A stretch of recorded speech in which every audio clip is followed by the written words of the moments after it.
The wind did not howl at Black Ridge. It screamed. Ice crystals drove like iron nails through the dark. Silas pulled his collar high against his jaw, his heavy boots breaking through the knee-deep crust.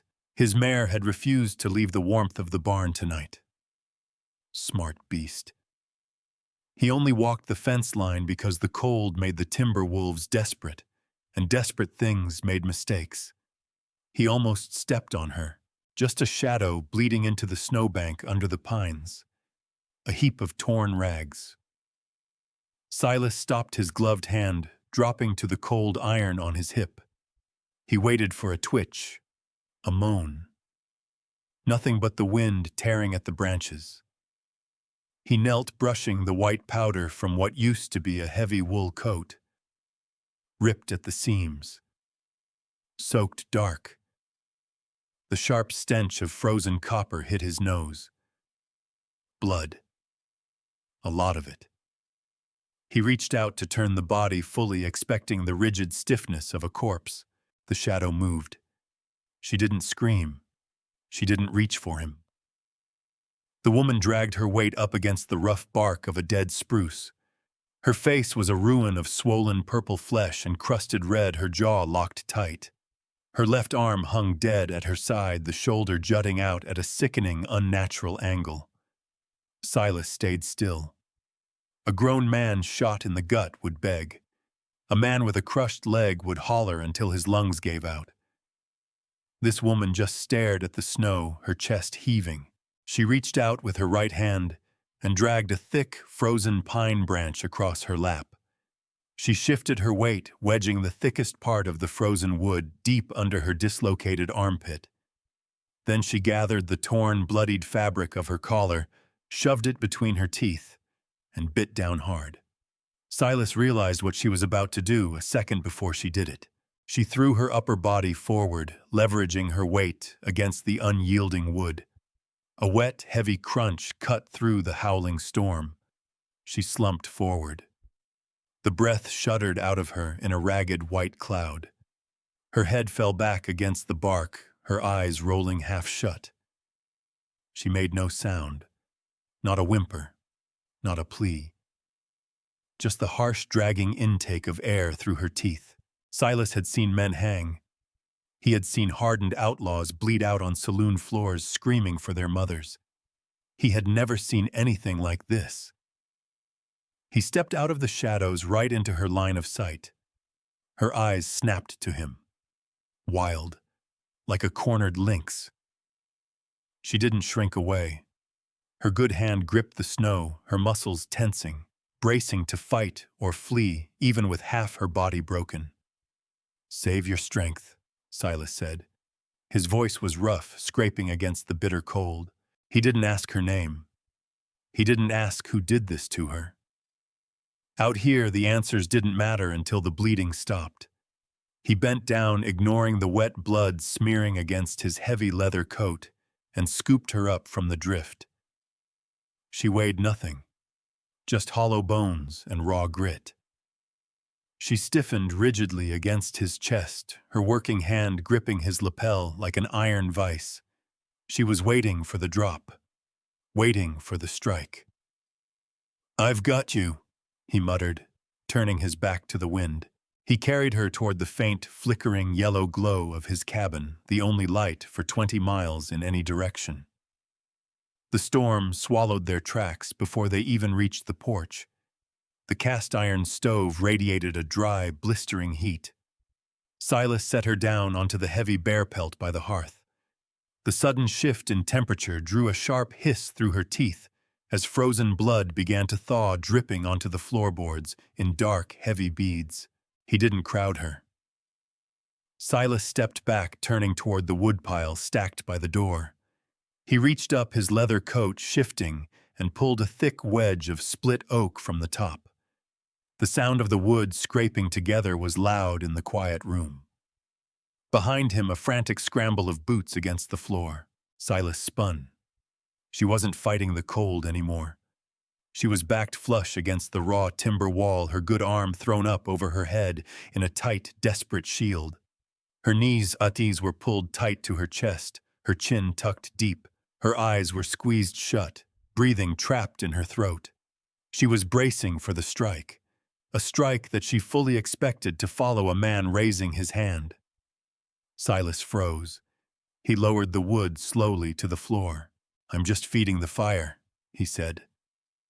His voice was low, flat. She opened one eye. The wild, hunted look remained. Slowly, agonizingly, she lowered her arm. The movement pulled the collar of her ruined coat aside.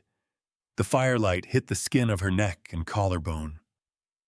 Silas saw the truth of the storm then. The blizzard hadn't done this.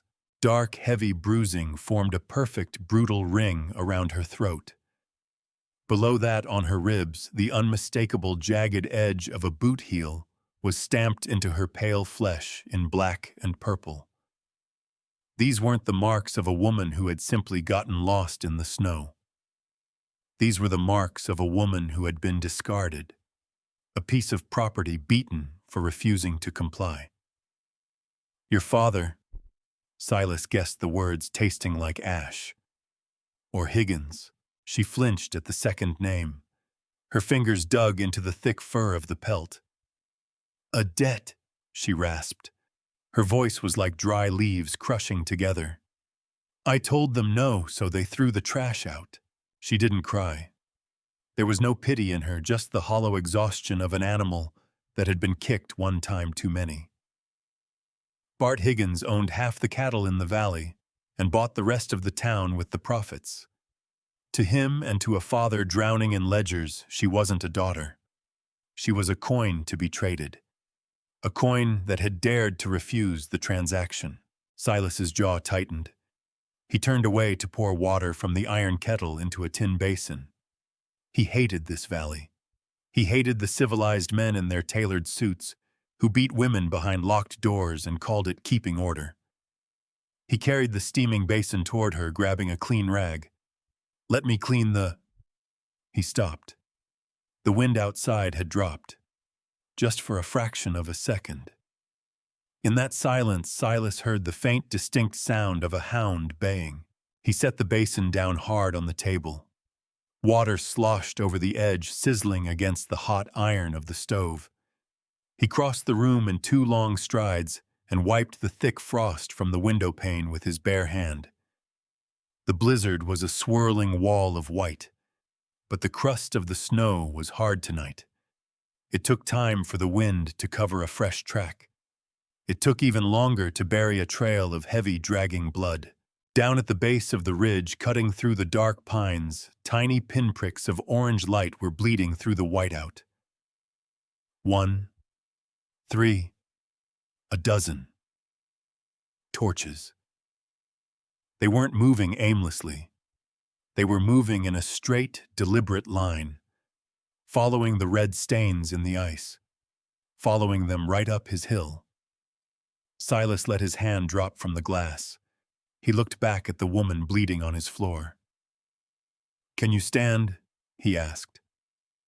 She looked at the heavy oak door. Then at him, she knew. The hounds stopped baying.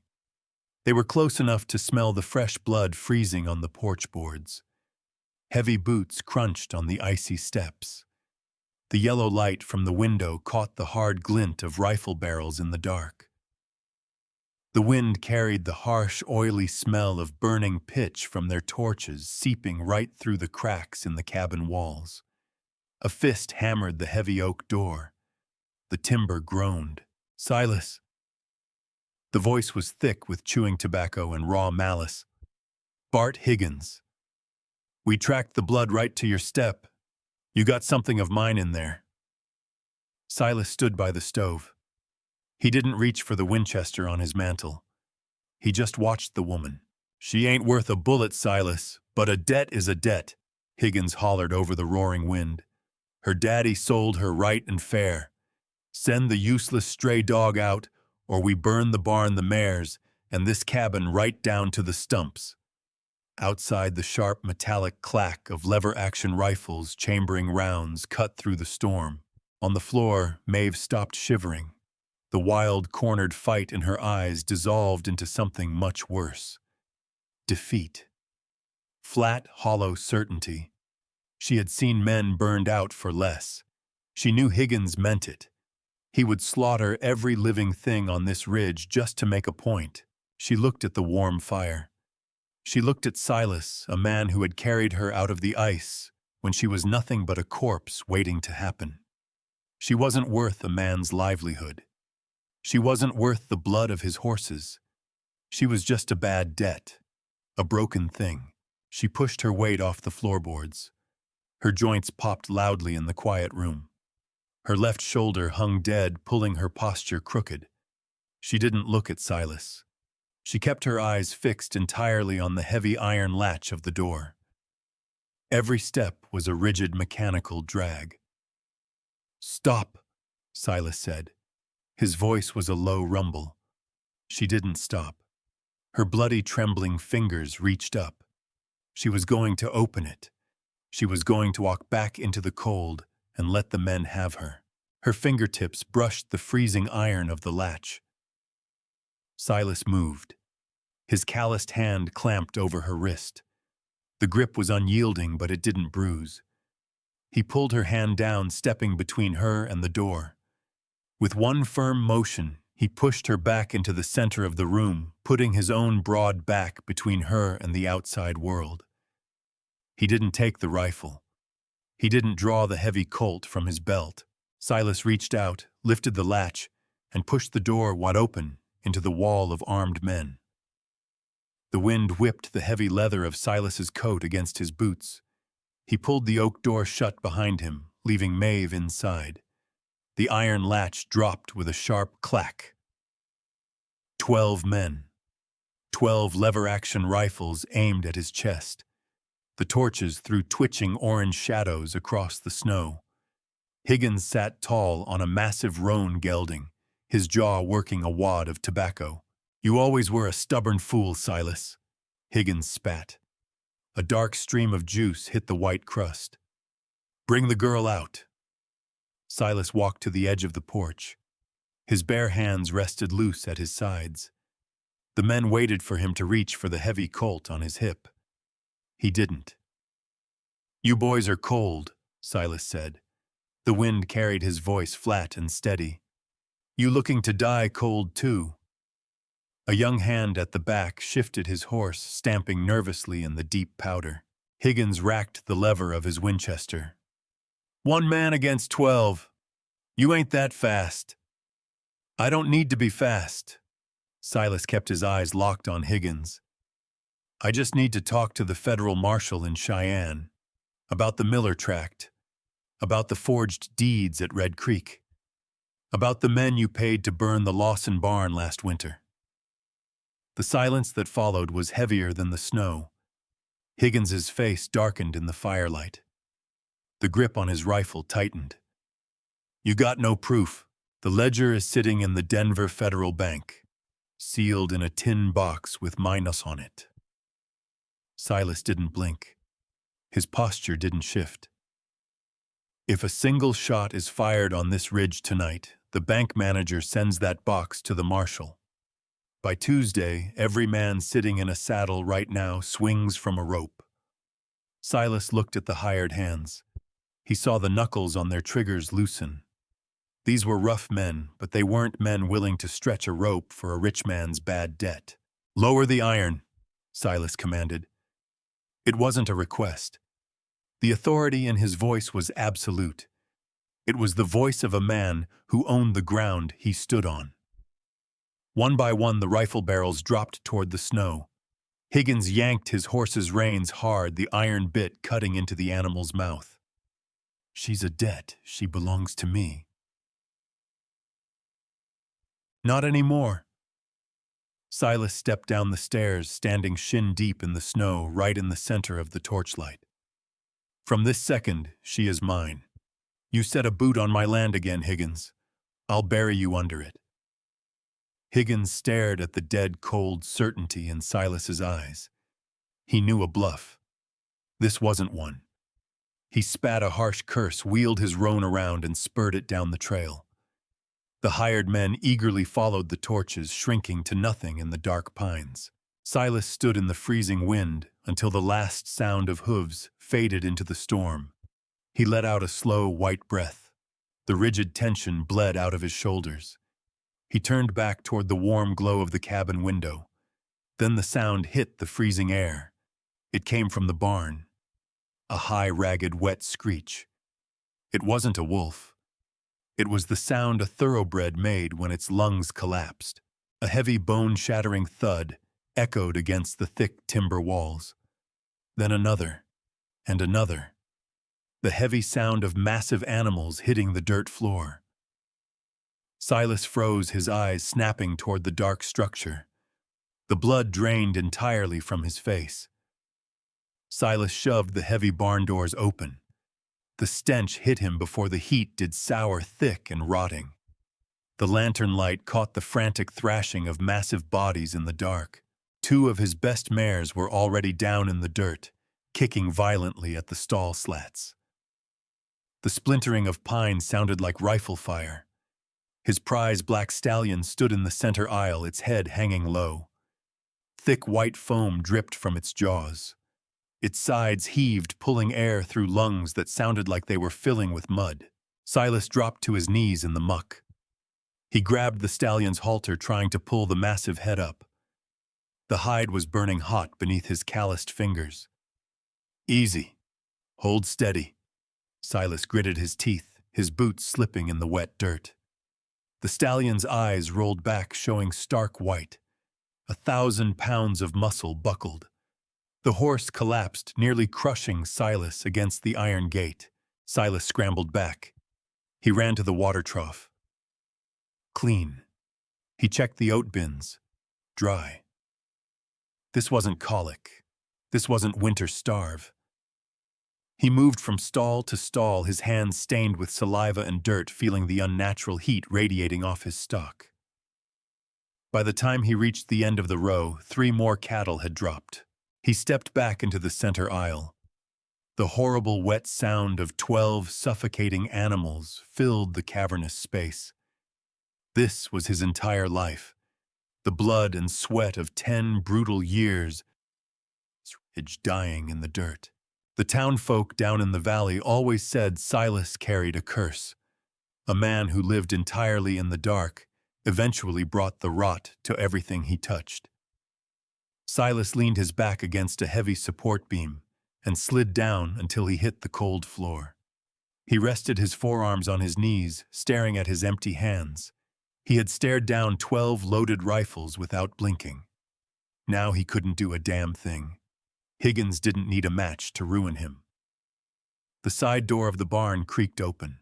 A blast of freezing wind cut through the heavy air. Silas didn't look up. "Get back in the cabin," he said. His voice was entirely hollow. The dragging sound of uneven footsteps didn't retreat. They came closer, stopping just at the edge of the lantern's glow. Silas raised his head. Maeve stood over the fallen stallion. The shivering had stopped. The protective, cowering hunch of her shoulders was gone. She stood perfectly straight, ignoring the sickening hang of her injured left arm. She wasn't looking at Silas. Her eyes were locked on the horse. The hunted, broken look of a discarded woman had vanished. Her gaze was sharp, calculating, moving rapidly from the horse's flared nostrils to the color of the foam, then down to the sweat pattern on its flanks. She stepped into the stall. Her good right hand pressed firmly against the stallion's thick neck, her fingers finding the jugular to time the weak racing pulse. Silas stopped breathing. It was the exact same clinical, dead calm focus he had seen under the pines when she used a frozen branch to snap her own bones back into the socket. She pulled her hand back and wiped the infected saliva on her ruined coat. "It ain't the cold," Maeve said. Her voice was completely stripped of the dry, rattling fear. It cracked like a whip in the quiet barn. "And it ain't the feed. It's red root fever. They dug it up beneath the snow crust." She turned her head, looking down at Silas sitting in the dirt. The raw authority in her eyes pinned him to the floorboards. Where do you keep your lye, and how much boiled water can you get me in 3 minutes? For 3 days and 3 nights the barn smelled of boiling lye, crushed willow bark, and sweat. The heavy iron stove in the tack room burned white hot. Maeve didn't sleep. She operated with one good arm, her injured shoulder strapped tight to her ribs with a leather belt. She didn't ask for help. She gave orders. Silas fetched water. Silas held the thrashing heads. Silas poured the foul-smelling, steaming liquid down the throats of a dozen massive beasts, while Maeve timed their rattling breaths, her fingers pressed hard against their boiling hides. Sometime around the second night, watching her grind dried roots into a fine powder, with a heavy stone mortar, Silas figured out the lie of the valley. Her father was known as the luckiest cattleman in the territory. His herds never caught the hoof rot. His calves never froze. The town thought the old man had a gift. They were wrong. The old man just had a daughter he kept locked in the barn, stealing her sweat to balance his ledgers, then calling her a worthless stray when the money ran out. By the dawn of the fourth day, the screaming wind finally died. Silas woke with a stiff neck slumped against a stack of hay bales. The barn was dead quiet. He shot to his feet, his heart hammering against his ribs, expecting to find a row of stiff, bloated corpses. He heard a low, steady snort, then the heavy thud of a hoof striking the dirt. The black stallion was standing. Its coat was matted with dried sweat, its ribs showing stark against its flanks, but the frantic rolling white of its eyes was gone. The air pulling through its lungs was clear. Down the aisle, a mare pushed her nose into the feed trough, searching for oats. They were alive. All of them. Silas turned. Maeve was sitting on an overturned bucket near the barn doors. Her head was bowed, her good hand resting limp on her knees. The bruises on her face had faded to a dull, sickly yellow, but the hollow exhaustion in her frame was absolute. Silas walked over. He didn't say a word. He reached out and pulled the heavy iron bar on the double doors, pushing them wide open. The whiteout was gone. The morning sun cut over the jagged peak of Black Ridge, pouring blinding golden light across the snow crust. The ice on the eaves was already starting to drip. The thaw had broken. He stopped beside her. He looked out at the valley, then down at the woman who had dragged herself out of a frozen grave to save his livelihood. Silas reached up and pulled his worn Stetson from his head. He held it down at his side. A gesture he hadn't made for any man, any banker, or any judge in 10 years. Higgins said you were a debt to be collected. Silas said, his voice quiet in the still morning air. He was wrong. You don't owe nobody a damn thing. Not him, not your father, and not me. Maeve kept her eyes on the melting snow. Her chest rose and fell in a slow, steady rhythm. The pass clears in 2 days. Silas continued, turning his hat slowly by the brim. I can hitch the wagon, take you down to the rail station in Cheyenne, pay your fare anywhere back east. You'll be safe. He stopped. His jaw worked tight. He looked at the vast, empty spread of his land. Or you can stay, he said. The gravel in his voice caught. Not as a hand, not as property. This ridge is hard ground. It takes a certain kind of iron to survive it. I reckon you got more of that than anyone I ever met. I'd be honored to share this deed with you. Maeve finally lifted her head. The hunted, beaten animal was completely gone from her eyes. The woman looking back at him was forged in fire and ice. She looked at the open road. Then she looked at the barn, the surviving herd, and the man holding his hat in his hands. The corners of her bruised mouth twitched, a small, quiet shift. Put your hat on, Silas, she said, her voice dry as desert sand. We need to order more oats.